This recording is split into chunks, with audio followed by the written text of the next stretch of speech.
جو جمعے کے دن سورہ کہف کی تلاوت کرتا ہے اللہ اسے جال کے فتنے سے محفوظ رکھتا ہے۔ یہ سورہ کہف ہے، اس کی بڑی فضیلت ہے۔ حدیث میں رسول اللہ صلی اللہ علیہ وسلم نے ارشاد فرمایا، سورہ کہف میں بہت سارے واقعات بیان ہوئے۔ اصحاب کہف کا واقعہ سب سے پہلے بیان ہوا کہ انہوں نے کیسے اللہ کے لیے قربانی دی، پھر اللہ تعالیٰ نے خضر علیہ السلام کا واقعہ بیان کیا، ذوالقرنین کا واقعہ بیان کیا۔ یہ سارے نیک بندوں کے واقعات تھے۔ اب ایک خلاصہ بیان کیا جا رہا ہے کہ ان سب کا حاصل کیا ہے کہ اچھا عمل کرو اور برائی سے بچو۔ اور اس میں سب سے بڑی رکاوٹ تھی مشرکین کے غلط عقیدے۔ وہ اچھے عمل کو، شرک کو اچھا عمل سمجھتے تھے، تو اس کی نفی کی گئی ہے کہ اچھا عمل وہ ہے جس کو اللہ اچھا کہے۔ تو پورے رکوع میں یہی ہے کہ اگر ابھی بھی نہیں مانتے تو پھر آخرت میں تمہارے لیے جہنم کی آگ ہے، کیونکہ ان سب واقعات کا اور ان سب باتوں کا حاصل خلاصہ یہی ہے کہ عمل اچھا کرو، آخرت پر یقین کرو، توحید کا مذہب اختیار کرو اور نیک اعمال اختیار کرو، ورنہ تمہارے لیے جہنم کی آگ ہے۔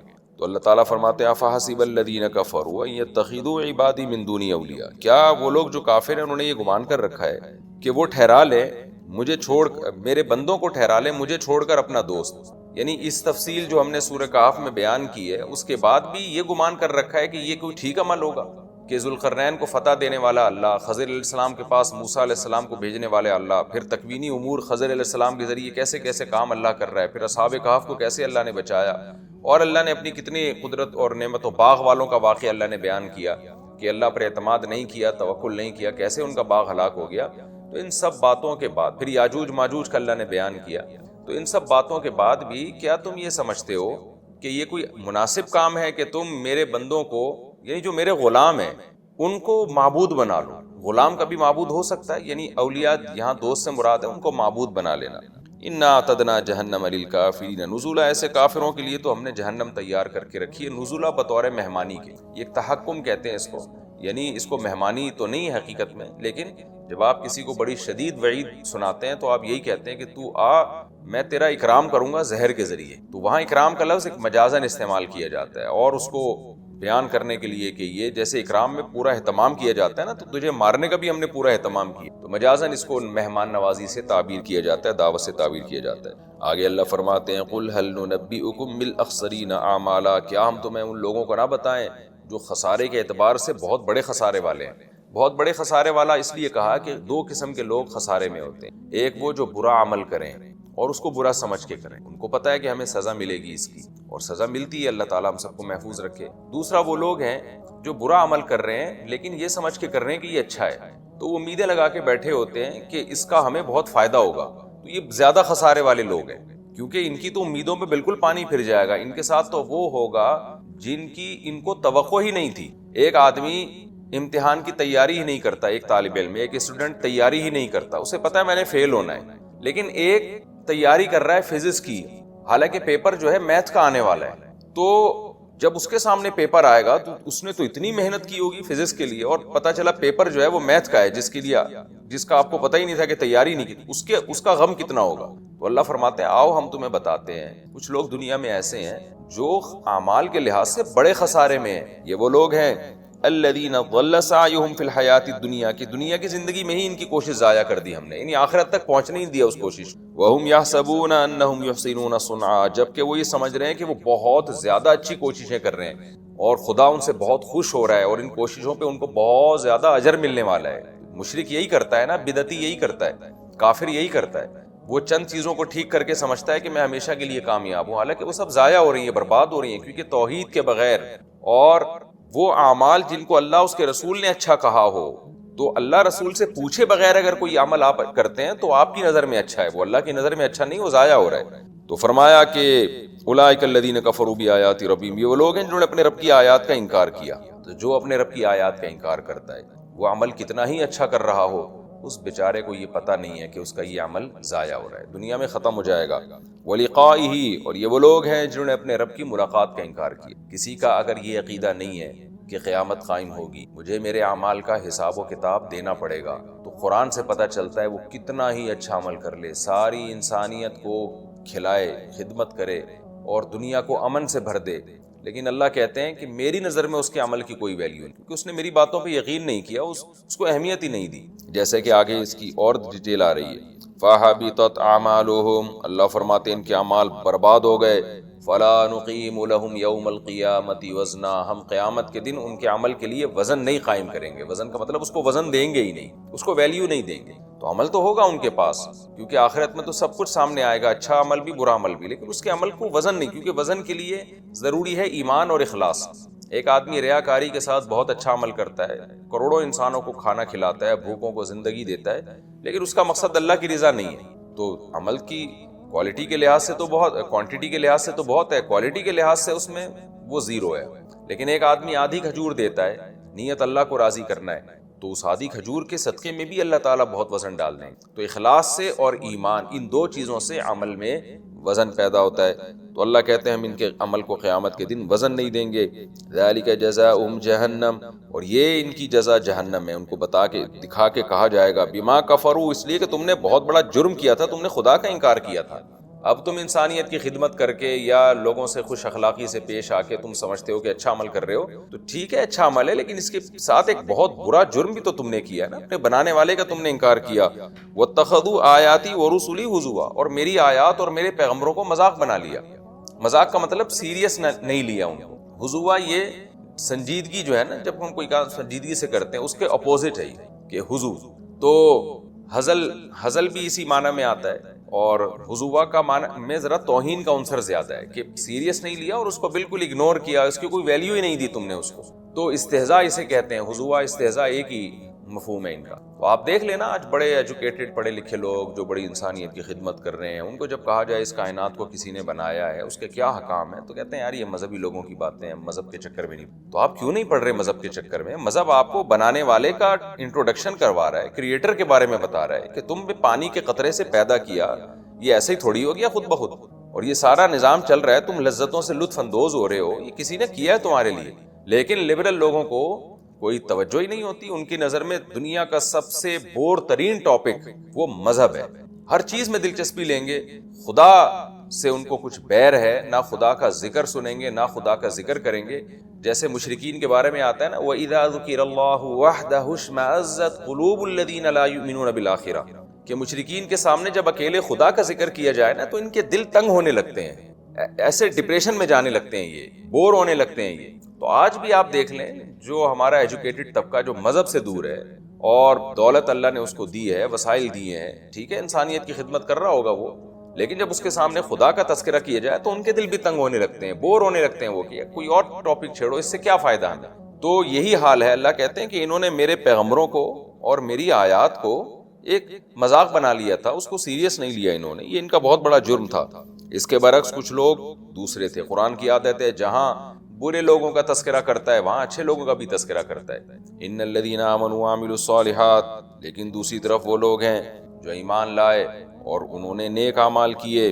کانت لہم جنات الفردوس، ان کے لیے تو فردوس کے باغات ہیں. جنت الفردوس حدیث میں آتا ہے وہ مقام ہے جو اعلیٰ درجے کے جنتیوں کو ملے گا. تو قرآن میں یہاں اعلیٰ درجے کے مومن مراد ہوں گے. تو جو ایمان لائے اور نیک اعمال اختیار کیے تو اللہ تعالیٰ کہتے ہیں ان کے لیے جنت الفردوس ہے، نزلا بطور مہمانی کے. اس آیت سے یہ بھی پتہ چلتا ہے کہ ایمان اور اعمال صالحہ ان کے بغیر کامیابی نہیں ہے. صرف ایمان بھی کافی نہیں اور صرف اعمال صالحہ بھی کافی نہیں. اور یہ بھی پتہ چلتا ہے کہ جنت الفردوس جو بہت اعلیٰ جنت ہے، جو شخص بھی کبیرہ گناہوں سے بچے گا اور نیک اعمال کرے گا تو قرآن کے ظاہر سے پتہ چلتا ہے کہ اس کو جنت الفردوس ہی ملے گی، جو اعلیٰ درجے کی جنت. جو کم درجے کی جنت ہے شاید پھر وہ گناہگار مسلمانوں کے لیے ہو کہ جن کو کسی سفارش کی وجہ سے ان کے گناہ معاف ہو جائیں، یا وہ کہ اپنی سزا جہنم میں بھگتنے کے بعد جہنم سے نکلیں.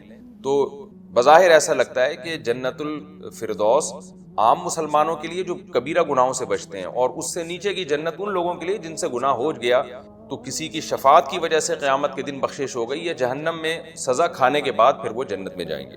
واللہ اعلم. فرمایا خالدین فیہا، یہ اس جنت میں ہمیشہ رہیں گے، لا یبغون عنہا حولا، اور کبھی بھی نہیں چاہیں گے کہ یہ جنت سے نکلیں. یعنی اتنی خوبصورت اتنی پیاری جنت ہوگی کہ بور نہیں ہوں گے وہاں پہ.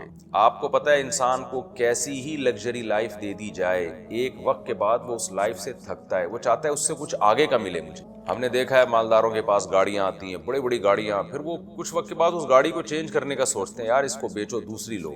موبائل آپ دیکھ لینا، نیا جیسی ورژن آتا ہے پرانا والا برا لگنے لگتا ہے مالداروں کو، کہتے ہیں نیا موبائل آنا چاہیے۔ تو انسان کی طبیعت میں ہے کہ وہ بہت جلدی اکتا جاتا ہے، تو اللہ کہتے ہیں وہ جنت اتنی خوبصورت ہوگی کہ اکتائے گا نہیں، وہ نہیں چاہے گا کہ نہیں ہے اللہ اب یہ والی جنت سے نکال کے کسی اور جنت میں بھیج دے مجھے، نا نا نا نا، لا یبغون عنہا حولا، وہ اس سے دور ہونا ہی نہیں چاہیں گے۔ قل لو کان البحر مدادا لکلمات ربی، اب اللہ کہتے ہیں کہ یہ جو دنیا پرست لوگ اللہ کا نام آتے ہی ان کے دل تنگ ہونا شروع ہو جاتے ہیں، یہ اللہ کو ویلیو نہیں دیتے، جب اللہ کو نہیں دیتے تو ظاہر ہے اس کی نشانیاں اور اس کے پیغمبروں کو بھی ویلیو نہیں دیتے، تو اللہ اپنی ویلیو بتا رہا ہے کہ اللہ وہ ذات ہے کہ اگر تم اس کی تعریف میں لکھنا شروع کرو، اور یہ جو سمندر کا پانی ہے یہ سیاہی ہو، اور اس سیاہی سے تم لکھنا شروع کرو، سمندر کے سمندر ختم ہو جائیں گے، خدا کے تعریفی کلمات ختم نہیں ہوں گے، پھر بھی خدا کا حق نہیں ادا کر سکتے۔ آج دیکھیں نا، کوئی گاڑی کی تعریف کرتا ہے فوراً ہمارا دل چاہتا ہے یہ گاڑی کاش میرے پاس ہوتی، کوئی کسی کے حسن و جمال کی تعریف کرے گا تو انسان کا دل چاہتا ہے کاش میرا اس سے ریلیشن ہو جاتا، میرا اس سے نکاح ہو جاتا، کوئی کسی کی پرسنالٹی کی بات کرے گا تو انسان کی طبیعت اس کی طرف مائل ہوتی ہے، کوئی کسی خوبصورت بنگلے کی بات کرے گا انسان کا دل چاہتا ہے کہ یہ بنگلہ مجھے مل جائے، کوئی کسی کنٹری کی بات کرے گا بہت خوبصورت کنٹری، انسان کا دل چاہے گا کاش میں وہاں جا کے رہنا شروع کر دوں، تو تھوڑی سی تعریف میں انسان ہل جاتا ہے اور اس کو ویلیو دینا شروع کر دیتا ہے۔ تو اللہ کہتے ہیں یہ تم کیسے ہو کہ خدا وہ ذات ہے کہ اس کے جمال کو، اس کے کمالات کو، اس کے احسانات کو، یہ ساری چیزیں اللہ کی تعریفی کلمات ہیں، اللہ کے احسانات کہ اس نے اپنے بندوں پہ کیا کیا احسانات کیے، اللہ کے کمالات کہ اس کے کیا کیا کمالات ہیں، کیسے انڈے سے چوزا نکالتا ہے، کیسے منی کے خطرے میں آنکھ ناک کان دل دماغ جگر بنا دیتا ہے، اور اس کا جمال، اس کے حسن و جمال کو بیان کیا جائے، اس کی طاقت اور قدرت کی کتنا پاورفل ہے، یہ تمام چیزیں کسی بھی شخص، کسی بھی ذات کی تعریفی کلمات کہلاتے ہیں۔ تو اللہ کہتے ہیں کہ اے نبی آپ ان کو بتا دیجئے میرا رب وہ ذات ہے کہ سمندروں کی سیاہی سے میرے رب کی تعریف میں کلمات اگر تم لکھنا شروع کرو، لنفد البحر، سمندر خشک ہو جائیں گے، قبل ان تنفد کلمات ربی، اس سے پہلے کہ میرے رب کے کلمات ختم ہو، ولو جینا بمثلہ مددا، اگر ہم اس سے جیسے اور سمندر بھی لے آئیں تو بھی لکھتے لکھتے قلم گھس جائیں گے۔ قرآن میں یہی مضمون سورہ لقمان میں ہے کہ ساری دنیا کے درخت اگر قلم بن جائیں تو ان درختوں سے آپ لکھنا شروع کریں تو درختوں کی لکڑی ختم ہو جائے گی اور اللہ کے تعریفی کلمات ختم نہیں ہوں گی۔ قل انما انا بشر مثلکم، کیا زبردست کلام ہے، آپ دیکھیں نبی کی دعوت میں کتنی کلیئرٹی ہے۔ آپ صلی اللہ علیہ وسلم نے فرمایا میرے رب کی تو یہ شان ہے کہ تم اس کی تعریف لکھتے رہو گے نا، اس کی قدرت، اس کی طاقت اور اس کے کمالات کو، تو سیاہی خشک ہو جائے گی، اس کے کمالات ختم نہیں ہوں گے۔ اور میری حالت کیا ہے، انما انا بشر مثلکم، میں تو تمہاری طرح کا ایک انسان ہوں۔ ہاں مجھے جو فضیلت ملی ہے وہ اس بات پہ ملی ہے، یوحا الیہ، رب نے مجھے سلیکٹ کر لیا ہے کہ میرا پیغام میرے بندوں تک پہنچانا۔ کیسی نبی صلی اللہ علیہ وسلم کی تواضع، اور یہ تواضع بھی اللہ سکھا رہا ہے کہ اے نبی آپ میری تعریف کرنے کے بعد اپنی پوزیشن بھی واضح کریں کہ میں تمہیں اپنی طرف دعوت نہیں دے رہا، میں تمہیں اپنے کمالات تمہارے سامنے پیش نہیں کر رہا، میں تو تمہیں خدا کی طرف بلا رہا ہوں، تو میری ویلیو بھی اگر تمہاری نظر میں ہوگی تو اس خدا کی وجہ سے ہوگی، تو اصل ویلیو خدا کی پیدا کرو اپنے اندر، اور میں تمہیں اسی رب کے دین کی طرف بلا رہا ہوں، اسی خدا کی طرف بلا رہا ہوں جو ایسا قابل تعریف ہے، تو اس کی اطاعت کرو، میں تمہیں اسی کی اطاعت کی طرف اور اسی کی عبادت کی طرف بلا رہا ہوں، مجھے بھی اللہ کے ساتھ شریک مت کرو۔ وجہ کیا ہے، انما انا بشر مثلکم، میں بھی تمہاری طرح کا انسان ہوں۔ انسانوں کے لوازمات میرے ساتھ بھی وہی ہیں جو عام انسانوں کے ساتھ ہوتے ہیں، انسانوں کو بھوک لگتی ہے، انسانوں کو وہ پریشان ہوتے ہیں، انسان عاجز ہوتے ہیں، انسان اللہ کے در کے محتاج ہوتے ہیں۔ تو مشرکین بار بار کہتے تھے نا یہ آپ اشارہ کریں اور زمین سے چشمے جاری ہو جائیں اور درخت پیدا کر دیں اور آپ یہ کر دیں اور وہ کر دیں، آسمان پہ جا کے قرآن لے کر آئیں، تو ان سب باتوں کا جواب دیا جا رہا ہے کہ میرے رب کی جو کلمات ہیں وہ کبھی ختم نہیں ہو سکتے، میری پوزیشن میں واضح کر چکا ہوں۔ وہ کیا، انما انا بشر مثلکم، میں تو محض تمہاری طرح کا انسان ہوں۔ فرق کیا، یوحا الیہ، میری طرف وحی کی، اور وحی بھی کیا کی گئی ہے، رب کی تعریف کرنی ہے، خدا کی طرف لوگوں کو لانا ہے اور تمام مخلوق سے ہٹا کے خدا سے رشتہ جوڑنا ہے۔ وہ کیا وحی ہے، انما الہکم الہ واحد، عبادت کے لائق صرف ایک ہی الہ ہے، غلامی صرف اسی کی ہوگی، میری بھی نہیں ہوگی، میری اطاعت ہوگی، عبادت صرف خدا کی ہوگی۔ فمن کان یرجو لقاء ربہ، بس یہ مضمون اے نبی آپ ان کو بتا کے کہہ دیں کہ اب میری باتیں سننے کے بعد بھی کوئی شخص اپنے رب کی ملاقات کی اگر امیدیں لگا بیٹھا ہے، اس کو یقین ہو چلا ہے کہ واقعی اللہ برحق ہے، ایک خدا ہے جس کی ہمیں عبادت کرنی ہے. محمد صلی اللہ علیہ وسلم ہمیں اپنی عبادت کی طرف نہیں بلا رہے, اللہ کی عبادت کی طرف بلا رہے ہیں, اور موت کے بعد کی ایک زندگی ہے. تو ان باتوں کو سننے کے بعد جو شخص اپنے رب کی ملاقات کی امیدیں لگا بیٹھا ہے تو فوراً اب کیا کرے, فَلْيَعْمَلْ عَمَلًا صَالِحًا, اب اسے چاہیے کہ نیک اعمال شروع کر دے. اب موقع ضائع نہ کرے, کیوں؟ اب نیک عمل کا اس کو اجر ملے گا.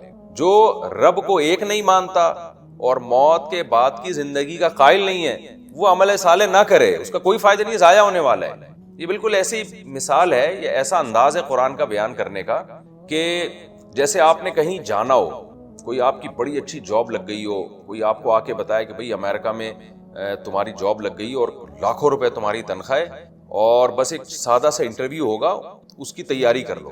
تو اور وہ کویشچن بھی میں تمہیں بتا دیتا ہوں, بس وہ انٹرویو تم نے دینا ہے, چند سوالات ہوں گے, اس کے بعد تمہارے وارے نہیں آ رہے, بس مزے ہو گئے تمہارے. اب بندے کو یقین نہیں آ رہا, وہ کہہ رہا ہے پتہ نہیں یار میں کہاں اور امریکہ کہاں اور کروڑوں روپے کہاں, اور چند سوالات مجھ سے پوچھیں گے اور یہ جواب بتائے گا, اس کے مجھے پہلے سے ایسی فضول باتیں کر رہے ہیں. آپ کو یقین نہیں آ رہا, آپ تیاری نہیں کر رہے انٹرویو کی. اچانک کیا ہوا کہ کوئی آپ کو ایسی خبر پہنچی جس سے آپ کو امید ہو گئی کہ بھئی واقعی یہ صحیح کہہ رہے ہیں. تو لوگ کیا کہیں گے, بھائی اب تمہیں امیدیں قائم ہو گئی نا کہ واقعی تمہیں جاب مل گئی ہے اور چھوٹا سا ایک انٹرویو ہوگا, اب ہری اب فوراً اس انٹرویو کی تیاری شروع کر دو. اب ٹائم ویسٹ نہیں کرنا, اب ویسٹ کیا تو تم تو برباد ہو جاؤ گے. اب وہ 8-10 سوالات ہیں, پوچھ لو کسی سے ان کے جواب, وہی سوال تم سے بھی پوچھے جائیں گے, فوراً پوچھ لو, اب تیاری کر. اب اس میں اب اگر تم نے فیل ہو گئے نا تو یہ تمہاری کوتاہی ہے کہ تمہارے پاس کامیاب ہونے کا اتنا بڑا آپشن آیا تھا, تم نے ضائع کر دیا. بالکل یہی انداز اللہ تعالیٰ کا ہے کہ اللہ تعالیٰ سورہ کہف کے آخر میں فرماتے ہیں کہ دیکھو جو اپنے رب سے ملاقات کی امید لگا بیٹھا ہے نا ہمارے بتانے سے, ہمارے دلائل سے, فَلْيَعْمَلْ عَمَلًا صَالِحًا, اب وہ نیک اعمال شروع کر دے, اب وہ اس کامیابی کے موقع کو ضائع نہ ہونے دے. وَلَا يُشْرِكْ بِعِبَادَةِ رَبِّهِ أَحَدًا, اور یہ نہ کرے کہ نیک اعمال کے ساتھ شرک کر کے اس عمل کو ضائع کر دے, کیونکہ ہم نے دونوں مضامین بیان کر دیے کہ توحید کے بغیر عمل قبول نہیں ہے. انما الہکم الہ واحد, تو ایک الہ کو الہ مانتا رہے, کبھی کسی کے بہکاوے میں آ کے یا رسول اللہ مدد, یا علی مدد, اور یا غوث اعظم مدد, یا قبروں پہ سجدہ کرنا اور جو ہے اللہ کے سوا کسی کو پکارنا شروع کر دینا, کبھی کسی کے بہکاوے میں آ کے یہ کام نہ کرے. موت تک توحید پر قائم رہے, رب سے ملاقات کی امید رکھے. یہ دو عقیدے جس کو مل گئے, اب وہ اعمال صالحہ میں آگے سے آگے بڑھے, کیونکہ اب اس کے اعمال کی ویلیو ہے, کم سے کم ایک نیکی پہ میں 10 گنا تو دوں گا, اور بعض دفعہ بہت زیادہ بڑھا دوں گا. اس کے لیے اب کامیابی کے دروازے میں نے کھول دیے. ہم کتنے خوش قسمت ہیں کہ ہم توحید پرست بھی ہیں اور ہم اللہ سے ملاقات کا یقین بھی رکھتے ہیں, لیکن کتنے بدقسمت ہیں کہ اس کے باوجود ہم اس کامیابی کے لیے محنت نہیں کر رہے جس کامیابی کی اللہ ہمیں خوشخبریاں سنا رہا ہے. آج مسلمان قوم اعمال میں کتنی پیچھے ہے, حالانکہ ان کو تو اعمال میں غیر مسلموں سے زیادہ آگے ہونا چاہیے. میں لوگوں کو اکثر یہ بات بتاتا ہوں کہ غیر مسلم میں ایمانداری آپ کو بہت سے غیر مسلموں میں نظر آئے گی, حالانکہ اس ایمانداری کا ان کو آخرت میں کوئی فائدہ نہیں ہے, جبکہ مسلمان کو تو سچ بولنے کا دنیا سے زیادہ آخرت میں فائدہ ہے, معاہدے پورے کرنے کا دنیا سے زیادہ آخرت میں فائدہ ہے, ملک اور قوم کے ساتھ وفا کرنے کا دنیا سے زیادہ آخرت میں فائدہ ہے, ایمانداری کے ساتھ تجارت کرنے کا غیر مسلم کو صرف دنیا میں فائدہ ہے کہ اس کے بزنس پہ, اس کی بات پہ لوگوں کو, پروڈکٹ پہ لوگوں کو اعتماد آتا ہے, جبکہ مسلمان کو دنیا سے زیادہ آخرت میں فائدہ ہے. تو مسلمان کو تو اچھے کاموں میں کافر سے 20 گنا آگے ہونا چاہیے, کیونکہ اس کو بہت زیادہ اجر مل رہا ہے. اکثر ایک درخت لگانے کی مہم چلتی ہے, مجھے ایک جگہ بیان کے لیے بلایا گیا, میں نے کہا کہ دیکھیں غیر مسلم درخت لگاتے ہیں انوائرمنٹ کے لیے کہ ماحول کی آلودگی ماحول میں ختم ہو جائے, اچھا کام ہے درخت لگانا. مسلمان کو اس میں کافروں سے کئی گنا زیادہ آگے ہونا چاہیے, کیونکہ کافر کا یہ نظریہ ہے کہ میں درخت لگاؤں گا, ماحول میں آلودگی ختم ہوگی, آکسیجن لیول بڑھے گا, صحت اچھی ہوگی, اس سے زیادہ اس کو کچھ ملنے والا نہیں ہے. جبکہ مسلمان جب درخت لگاتا ہے تو اس کو اپنے رب سے ملاقات کی. اور نبی صلی اللہ علیہ وسلم نے بخاری مسلم کی حدیث میں کیا فرمایا, جس نے درخت لگایا تو مرنے کے بعد انسان تو دور کی بات, چرند پرند بھی جب تک اس درخت سے فائدہ اٹھائیں گے اس کو ثواب ملے گا. قیامت کے دن ترازو میں وہ درخت, صرف درخت نہیں بلکہ درخت سے جس مخلوق نے اس کے مرنے کے بعد فائدہ اٹھایا وہ تمام کو صدقے کا ثواب اللہ ترازو کے پلڑے میں لا کے رکھ دیں گے. یہ مطلب ہے فَلْيَعْمَلْ عَمَلًا صَالِحًا, کہ جو رب سے ملاقات کی امیدیں لگا بیٹھا ہے وہ تو اچھے کاموں میں آگے سے آگے بڑھنے کی کوشش کرے. تو یہ سورہ کہف کا ختم تھا, بہت اچھا اختتام ہوا سورہ کہف کا. یہی قرآن کی بلاغت ہے اور حاصل یہی ہے کہ عمل کے لیے موٹیویٹ کرنا. آج ہم ایمان کی وجہ سے بدعمالیاں کرتے ہیں یہ سوچ کے کہ ہماری تو ایک نہ ایک دن بخشش ہو ہی جائے گی سزا کھانے کے بعد. حالانکہ ایمان عمل پہ موٹیویٹ کرتا ہے۔ اس کی وجہ کیا ہے کہ دجال کے فتنے میں اور اس میں کیا مناسبت ہے، اس پہ علماء نے بہت کچھ کہا ہے، تو یقینی طور پر اس حکمت کو بیان نہیں کیا جا سکتا، لیکن بہرحال اس کے مضامین ایسے ہیں کہ انسان کو اس سے ایمان میں تقویت ملتی ہے۔ اور بڑی بات یہ ہے کہ رسول اللہ صلی اللہ علیہ وسلم نے جب کسی چیز کے بارے میں ہمیں بتا دیا تو پھر ہمیں اس کی حکمت سمجھ میں نہ بھی آئے تو ہمیں بس اس پر ایمان لانا چاہیے۔ تو دجال کے فتنے سے بچنے کے لیے اگر کوئی جمعے کے دن اس کا اہتمام کرتا ہے تو انشاءاللہ اس کو فائدہ ہوگا۔ دجال کے فتنے سے بچنے میں سرسری غور سے ایک بڑی حکمت یہ معلوم ہوتی ہے کہ اللہ تعالیٰ نے بڑے بڑے قدرت کے اپنے نمونے دنیا میں دکھائے ہیں، جیسے اس میں خضر علیہ السلام کا واقعہ آئے گا، اصحاب کہف کا واقعہ، ذوالقرنین کا واقعہ، کہ کیسی اللہ نے ان کے ہاتھوں پہ اپنی قدرت کو ظاہر کیا۔ تو یہ اللہ تعالیٰ کے مختلف کام ہیں، یاجوج ماجوج کا تذکرہ بھی آئے گا اس میں۔ تو اس میں ہمیں پتہ چلتا ہے کہ اللہ کی قدرتوں میں بہت بڑی بڑی قدرتیں، اللہ مخلوق سے بھی بعض دفعہ بڑے بڑے کام لے لیتے ہیں۔ تو دجال بھی اللہ کی ایک مخلوق ہوگا، تو وہ اگر بڑے بڑے محیر العقول کام دکھا رہا ہے تو یہ اس کی علامت نہیں ہوگی کہ یہ خدا ہے۔ جیسے ذوالقرنین سے اللہ نے بڑا کام لیا تو وہ خدا تھوڑی بن گئے، اور خضر علیہ السلام کے ذریعے اللہ نے مردے کو زندہ ایک جو ہے نا وہ دیوار کو سیدھا کروا دیا اور تختہ جڑوا دیا، اور کچھ انہوں نے اللہ کے بتانے سے غیب کی خبریں بتا دی، تو اس سے وہ خدا تو نہیں بن گئے۔ اور جو اس طرح اصحاب کہف کئی سو یعنی 300 سال تک غار میں سوتے رہے تو اس سے وہ خدا نہیں بن گئے۔ تو ایسے ہی دجال کے جب ہم محیر العقول واقعات دیکھیں گے تو یہ اس کی علامت نہیں ہے کہ یہ خدا ہے، بلکہ اللہ کی مخلوق ہے۔ تو اللہ تعالیٰ نے جیسے پچھلے پیغمبروں میں ایسے واقعات رونما ہوئے اور مقصد لوگوں کی آزمائش تھا، تو دجال بھی لوگوں کی آزمائش ہی کے لیے آئے گا۔ اور بہت ساری حکمتیں ہیں جو علماء نے بیان کی ہیں۔ اچھا، یہ جو جمعے کے دن سورہ کہف پڑھنے کی فضیلت ہے، تو یہ جمعے کی رات کو اگر کوئی پڑھ لے تو بھی یہ فضیلت حاصل ہو جائے گی، تو کیونکہ روایات میں جمعے کی رات کا بھی تذکرہ ملتا ہے اور جمعے کا بھی تذکرہ ملتا ہے۔ الحمدللہ الذی، تمام تعریفیں اس اللہ کے لیے ہیں، انزل علی عبدہ الکتاب، جس نے اپنے بندے پر کتاب کو نازل کیا، ولم یجعل لہ عوجا، اور اس کتاب میں اس نے کوئی کجی نہیں رکھی۔ یہ قرآن کا کمال ہے، آپ الحمد سے لے کے والناس تک پڑھیں، 2 اور 2 4 کی طرح اس کی آیتیں اور اس کے مضامین سمجھ میں آتے ہیں۔ قرآن کے علاوہ کوئی بھی مذہبی کتاب آپ پڑھ لینا تو آپ کو سمجھ میں نہیں آئے گی کہ یہ کیا کہا جا رہا ہے اس میں، اور وہ باتیں نیچر کو اپیل بھی نہیں کریں گی، اور انسان وسوسوں کا شکار ہو جائے گا اور مصیبت میں پڑ جائے گا۔ لیکن قرآن کے دعوے کتنے واضح ہیں، اور دعووں میں تناقض نہیں ہے۔ قرآن نے کہا خدا ایک ہے، ہر جگہ یہی کہا کہ ایک ہے۔ محمد صلی اللہ علیہ وسلم کو کہا کہ نبی ہیں، بشر ہیں نبی ہیں، تو بشریت کو ثابت کیا قرآن نے۔ جہاں نبی صلی اللہ علیہ وسلم سے اوٹ پٹانگ معجزوں کا مطالبہ کیا گیا تو بتا دیا گیا میں بشر ہوں۔ ایک ہی دعویٰ رہا ہے مسلسل شروع سے آخر تک، اور آخری نبی ہونے کا جب دعویٰ کیا گیا تو آخری ہی، یہ نہیں کہ پھر قرآن میں اشارے دے دیے کہ کوئی اور نبی بھی آئے گا۔ تو تناقض نہیں ہے قرآن میں۔ نماز کو فرض کیا تو نماز فرض ہے۔ تو یہ جتنے مضامین، پھر اخلاقیات کی جو تعلیم دی وہ تعلیم سیم ہے۔ تو یہ ہے کہ عوج نہیں ہے، بالکل نیچر کو اپیل کرنے والی 2 اور 2 4 کی طرح صاف ستھری باتیں قرآن مجید میں۔ یہ خود قرآن کا ایک بہت بڑا معجزہ ہے۔ آپ کبھی بھی کسی جھوٹے آدمی کو جب سنیں گے نا، اس کی باتوں میں ٹکراؤ بہت ہوگا۔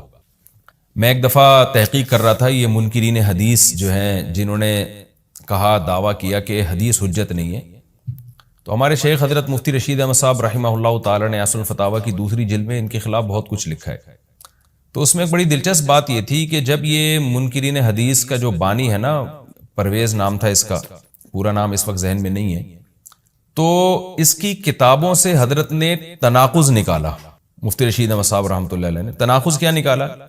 ایک جگہ لکھ رہا ہے کہ حدیث حجت نہیں ہے، دوسری جگہ لکھ رہا ہے کہ حدیث حجت تو ہے لیکن جن ذرائع سے ہم تک پہنچی وہ ذرائع حجت نہیں ہے، اور ایک جگہ لکھ رہا ہے کہ حدیث حجت بھی ہے لیکن صرف نبی صلی اللہ علیہ وسلم کے دور تک کے لیے حجت ہے، ہمیشہ کے لیے حجت نہیں ہے۔ تو ایسے کئی تناقض، تو اس میں حضرت نے لکھا کہ اس سے پتہ چلتا ہے کہ یہ بیچارہ خود اس کو پتہ نہیں ہے کہ یہ اس کا دعویٰ کیا ہے، یعنی اس سے صاف واضح ہوتا ہے کہ ان کا مقصد صرف اور صرف ہمیں اسلام سے ہٹانا ہے، اور حدیث کو مشکوک قرار دے کر، کیونکہ زیادہ تر جو قوانین ہمیں اسلام کے ملتے ہیں وہ تو قرآن میں بہت کم ملتے ہیں، وہ تو احادیث میں ملتے ہیں۔ قرآن تو زیادہ تر عقیدے کی بات کرتا ہے، آخرت کے تصور کو ہماری نظروں میں اجاگر کرتا ہے، اخلاقیات سکھاتا ہے، مسائل، فقی مسائل، وہ تو زیادہ تر احادیث میں ہے، اسلامی قانون جسے ہم کہتے ہیں۔ تو مقصد اس کا یہ کہ اسلامی قانون سے کسی طرح لوگوں کو ہٹایا جائے۔ تو جیسے جس وقت بن پڑی وہ دعویٰ اس نے کر دیا۔ کبھی مجلس دیکھی کہ یار اس وقت یہ دعویٰ کرنا زیادہ مناسب ہے کہ حدیث حجت تو ہے، لیکن جن ذرائع سے پہنچی وہ ذرائع قابل اعتماد نہیں ہے، تو وہاں اس نے یہ دعویٰ کر دیا۔ تو جھوٹا آدمی کسی ایک بات پہ ٹکتا نہیں ہے۔ آپ مرزا غلام احمد قادیانی کے دعووں کو دیکھ لیں، اس کی کتابوں میں کہیں وہ لکھتا ہے کہ میں نبی نہیں ہوں، میں تو امام ہوں، اور کہیں لکھتا ہے کہ میں، شروع میں اس نے یہ دعویٰ کیا تھا کہ میں نبی نہیں ہوں، میں امام مہدی ہوں، پھر اس نے دعویٰ کیا میں حضرت وہی عیسیٰ علیہ الصلوۃ والسلام جو مسیح موعود وہ ہوں۔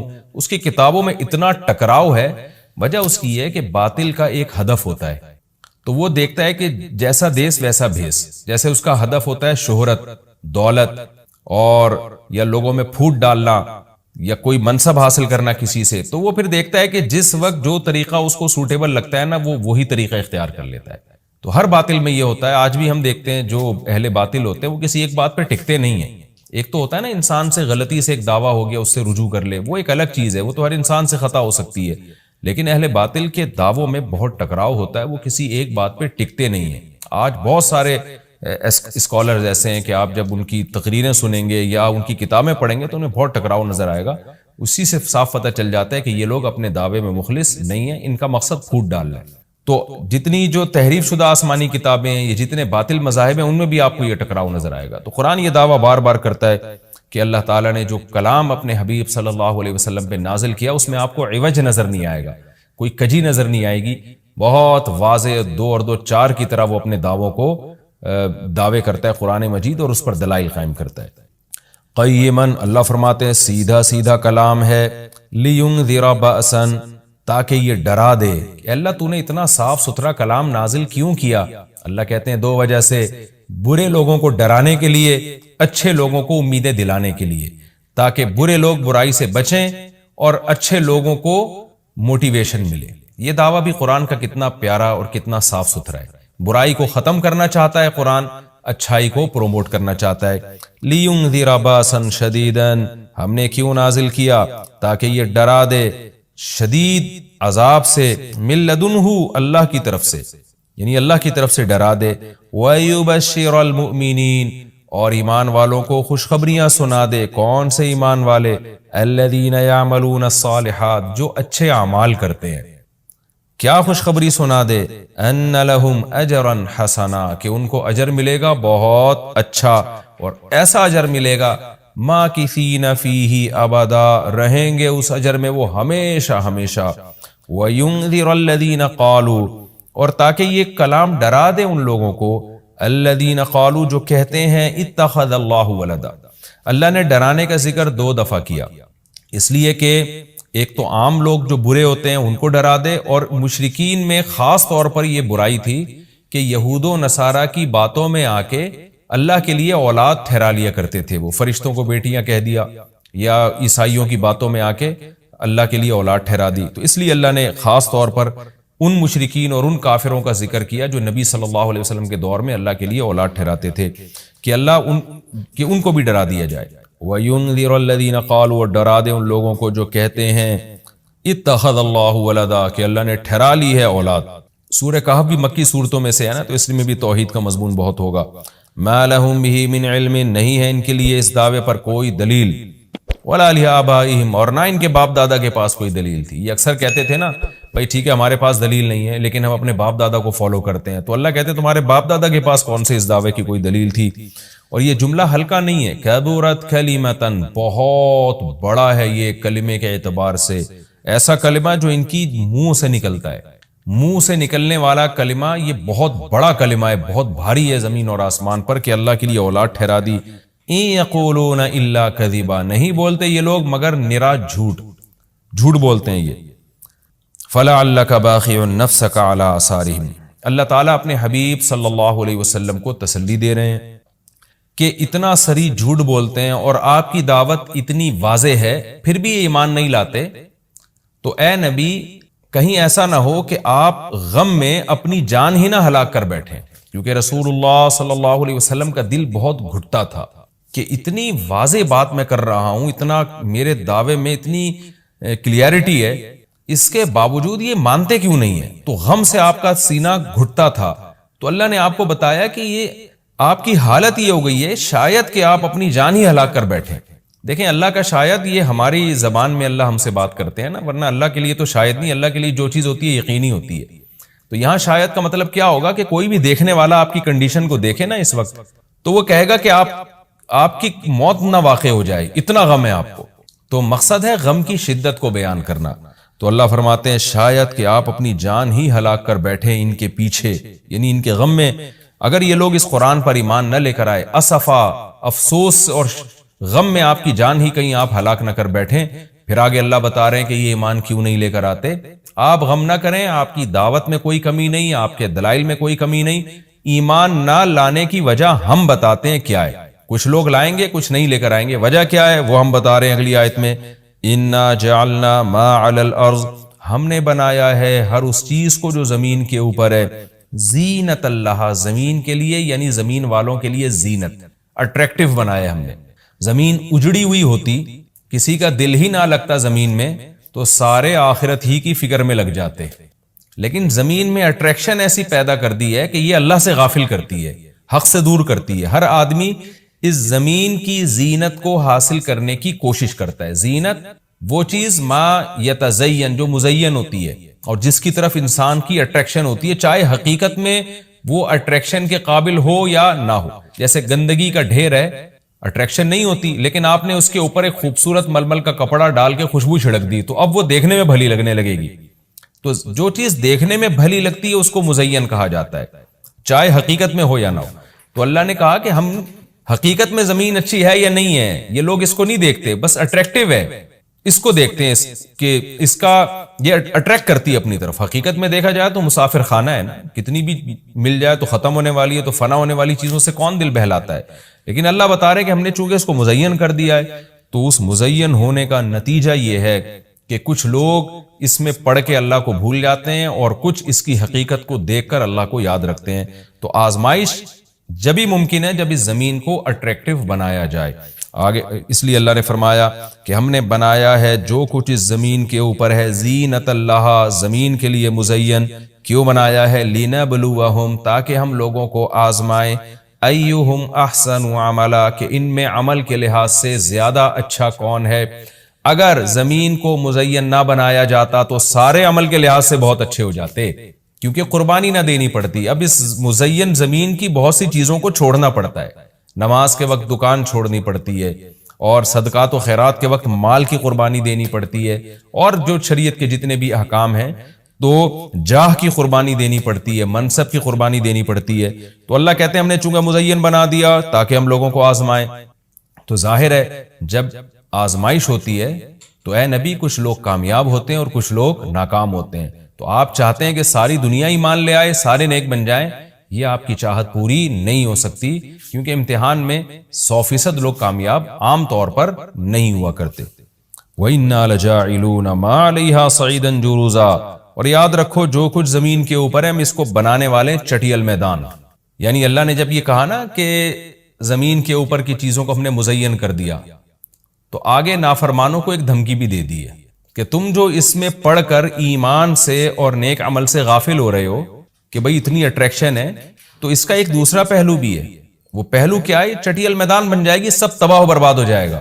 یعنی ایگزامینیشن ہال میں جب جو نعمتیں آپ کو دی جاتی ہیں وہ ہمیشہ کے لیے تھوڑی دی جاتی ہیں، وہ تو اس وقت تک کے لیے دی جاتی ہیں جب تک امتحان چل رہا ہے، اس کے بعد وہ لے لی جاتی ہیں واپس۔ تو اسی طرح اللہ اس زمین کو ختم کر دیں گے، اور تب پوری ترقی، جو انسان کی جتنی بھی ترقی ہے زمین میں اور کائنات میں، ساری زمین بوس ہو کے ختم ہو جائے گی، اور اللہ تعالیٰ جس مقصد کے لیے انسان کو پیدا کیا گیا اس مقصد کے بارے میں انسان سے سوال کریں گے۔ ام حسبت ان اصحاب الکہف والرقیم، قرآن نے یہ کچھ تمہید بیان کی کہ یہ دنیا آزمائش کے لیے اور سب کچھ ختم ہو جائے گا، جو قرآن کا اصل مقصود ہے۔ اب قرآن ایک واقعے کی طرف آتا ہے۔ مشرکین مکہ یہود و نصارہ سے بہت سی چیزیں سنا کرتے تھے، اور یہود آ کے ان کو چپکے چپکے گائیڈ کرتے تھے کہ جس نے نبوت کا دعویٰ کیا ہے نا، تم ان سے یہ سوال پوچھو، تم ان سے یہ سوال پوچھو۔ پھر یہود دیکھتے تھے کہ ہماری تورات کے مطابق جواب ملتا ہے کہ نہیں ملتا، تو ان کا یعنی خیال یہ تھا کہ محمد صلی اللہ علیہ وسلم جواب نہیں دے پائیں گے تو ہم بتائیں گے دیکھو ہماری تورات میں تو یہ لکھا ہے، اگر یہ اللہ کے نبی ہیں تو یہ تو ہر آسمانی کتاب یہ واقعہ بیان کرتی ہے، تو قرآن کیوں بیان نہیں کر رہا؟ تو یہودیوں نے آ کے مشرکین مکہ سے کہا، مشرکین مکہ نے نبی صلی اللہ علیہ وسلم سے سوال پوچھا، ان میں 3 سوال تھے۔ ایک روح سے متعلق جس کا سورہ بنی اسرائیل میں جواب دے دیا گیا، ایک حضرت ذوالقرنین سے متعلق کہ وہ کون سا بادشاہ تھا جس نے پوری دنیا پہ حکومت کی ہے، ان کا تذکرہ اللہ نے قرآن میں بیان کیا، اور ایک اصحاب کہف کے بارے میں۔ تو اب قرآن ان کے واقعے کو بیان کر رہا ہے، ام حسبت ان اصحاب الکہف والرقیم کانوا من آیاتنا عجبا، اے نبی آپ یہ سمجھتے ہیں کہ اصحاب کہف اور جبل والے پہاڑ والے لوگ، غار اور پہاڑ والے لوگ کیا ہماری نشانیوں میں سے بڑی عجیب نشانی تھے؟ کیا آپ یہ سمجھتے ہیں؟ یعنی یا تو اس کا جواب یہ کہ واقعی یہ نشانی تھے، یا یہ کہ یہ اتنی بڑی نشانی نہیں تھے جتنی بڑی اس کائنات کو بنا دینا بڑی نشانی ہے۔ اذ اول فتیتو، اللہ نے اس واقعے کو بیان کیا، اس وقت کو یاد کرو جب چند نوجوانوں نے ٹھکانہ پکڑا الی الکہف، ایک بڑے غار کی طرف، فقالو، پھر کہنے لگے۔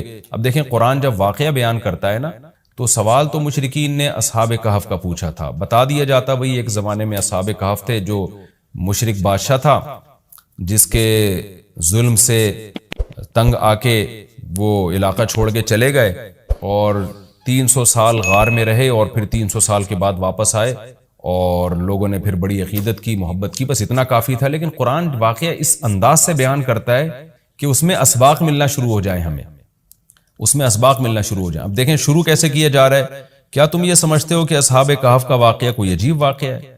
یعنی اللہ کے لیے تو کوئی عجیب نہیں ہے، یعنی انسانوں پر گویا اللہ تعجب کر رہے ہیں کہ اس واقعے کو تم عجیب سمجھ رہے ہو، اور اس سے بڑے عجیب عجیب کام جو ہم نے کر دیے، پانی کے قطرے سے انسان کو بنا دیا اور اتنا بڑا نظام بنا دیا ہم نے کائنات کا، اس کو عجیب نہیں سمجھ رہے۔ تو یہ انسان کی بھی عقل ہے نا کہ ایک واقعہ عجیب و غریب ہو جائے تو اس پہ حیران ہو رہا ہوتا ہے، اور وہ پوری کائنات بن گئی اور انسان کا پانی سے وجود میں آ جانا، چونکہ یہ ہم اس کے عادی ہو چکے ہیں یہ منظر دیکھنے کے، تو یہ ہمارے نظر میں عجیب نہیں رہا، ورنہ حقیقت میں تو اس سے زیادہ عجیب کام اللہ کر چکا ہے۔ تو ایک تو سبق اللہ نے ہمیں یہ بتایا اس واقعے میں کہ یہ واقعہ اتنا عجیب نہیں جتنا اللہ کے دوسرے کام زیادہ عجیب ہیں۔ تو قرآن واقعہ بیان کرتا ہے اس انداز سے تاکہ ہمیں اس سے اسباق ملے۔ اذ اول فتیۃ الی الکہف، نوجوانوں نے غار میں پناہ لی، فقالوا ربنا، اور کیا کہنے لگے، اے ہمارے رب، آتنا من لدنک رحمہ، تو دے ہمیں اپنی طرف سے رحمت، اور ہیئ لنا من امرنا رشدا، ہمارے معاملے میں کوئی رشد کا انتظام کر دے، یعنی درستگی کا انتظام کر دے۔ اس میں کیا سبق ملتا ہے کہ جو مشرک بادشاہ تھا، کافر بادشاہ تھا، چند نوجوان اسلام لے کر آئے، اللہ کے برحق دین کو قبول کیا، ان کو یہ یقین تھا کہ ہم اس علاقے میں رہ کر اپنے دین اور مذہب پہ قائم نہیں رہ سکتے، لہذا انہوں نے ارادہ کیا ہم ہجرت کرتے ہیں۔ تو اب ہجرت کر کے جائیں کہاں؟ تو اللہ سے دعائیں مانگ رہے ہیں۔ اس سے کیا پتہ چلتا ہے کہ جب آپ کے لیے کسی علاقے میں رہ کر دین پر چلنا ناممکن ہو تو آپ پر لازم ہے کہ آپ اس علاقے کو چھوڑیں، ایک بات۔ نمبر 2، چھوڑ کر آپ اللہ پہ اعتماد اور توکل کریں کہ جس اللہ نے مجھے یہاں کھلایا وہ کہیں اور بھی کھلا سکتا ہے۔ نمبر 3، اللہ سے 2 قسم کی دعائیں مانگیں۔ نمبر 1، اے اللہ تو میرے لیے رحمت کا انتظام کر دے، یعنی اپنا رحم کر تاکہ تیری رحم کی وجہ سے ہمارے لیے معاملات آسان ہو جائیں۔ نمبر 2، تو ہمیں گائیڈ کر، ہیئ لنا من امرنا رشدا کا مطلب سیدھا راہ دکھا، ہمیں بتا کہ ہم نے جانا کہاں ہے، کس ملک میں اسٹے کرنا ہے، سفر کیسے کرنا ہے۔ یہ بالکل ایسے ہی ہے جیسے موسیٰ علیہ السلام سے غلطی سے قتل ہو گیا، تو اب مدین سے جب نکلنا تھا، مصر سے جب نکلنا تھا تو راستہ معلوم نہیں تھا، تو وہاں بھی اللہ تعالیٰ سے آپ موسیٰ علیہ السلام نے دعا مانگی کہ وَلَمَّا تَوَجَّهَ تِلْقَاءَ مَدْيَنَ قَالَ عَسَىٰ رَبِّي أَن يَهْدِيَنِي سَوَاءَ السَّبِيلِ، مجھے امید ہے میرا رب مجھے سیدھا راستہ دکھائے گا۔ تو جب انسان کو راستے معلوم نہ ہو، گائیڈنس نہ مل رہی ہو کہ جانا کہاں ہے، کہاں اسٹے کرنا ہے، تو ایسے موقع پہ اللہ سے سیدھے راستے کی دعا مانگنی چاہیے۔ تو یہاں بھی انہوں نے دعا مانگی کہ اللہ تو ہمارے لیے رحمت کا انتظام کر دے اور ہمارے لیے ہمیں گائیڈ کر دے کہ ہم نے جانا کہاں ہے، کہاں اسٹے کرنا ہے۔ تو قرآن کہتا ہے ہم نے ان کی دعا کو قبول کی، فَضَرَبْنَا عَلَىٰ آذَانِهِمْ، رحمت کا انتظام کیسے ہوا کہ ہم نے غار کے اندر گئے، ان کے کتے کو ساتھ لے کر غار کے اندر گئے، اور وہاں انہوں نے کہا کہ فی الحال ہم یہاں لوگوں سے چھپ جائیں، کسی طریقے سے پناہ میں آ جائیں، پھر دیکھیں گے جی اٹھ کے ہم نے جانا کہاں ہے۔ تو قتل کے خوف سے نکلیں اور غار میں جا کے آرام کیا، تو اللہ کہتے ہیں ہم نے ان کے کانوں پہ پردہ ڈال دیا، سلا دیا گہری نیند، سنین عددا، کئی سال تک، ثم بعثناہم، پھر ہم نے ان کو جگایا، لنعلم ای الحزبین، تاکہ ہم دیکھیں، جس کا نتیجہ یہ نکلا کہ ہم یہ دیکھنا چاہتے تھے ان دونوں میں سے کون سا فریق ایسا ہے احصیٰ لما لبثوا امدا، جو مدت کے اعتبار سے زیادہ کاؤنٹ کرنے والا ہے اس مدت کو، لما لبثوا، جس مدت تک یہ لوگ ٹھہرے۔ یعنی اللہ تعالیٰ بھی گویا ان کو دیکھ کے خوش ہو رہے ہیں کہ دیکھیں ان کے آپس میں تبصرے کیا ہوتے ہیں، کیونکہ کسی کے ساتھ ایسا کبھی نہیں ہوا۔ تو اب جب یہ اٹھیں گے تو اللہ کی گویا کہ اللہ تعالیٰ بھی ان کی بات کو دیکھ کرنا ایک خوش ہو رہے ہیں ان کو دیکھ کے کہ دیکھو میں یہ باتیں آپس میں کیا کرتے ہیں۔ تو کسی نے کیا کہا، کسی نے کیا کہا، یہ سارا تذکرہ آگے آئے۔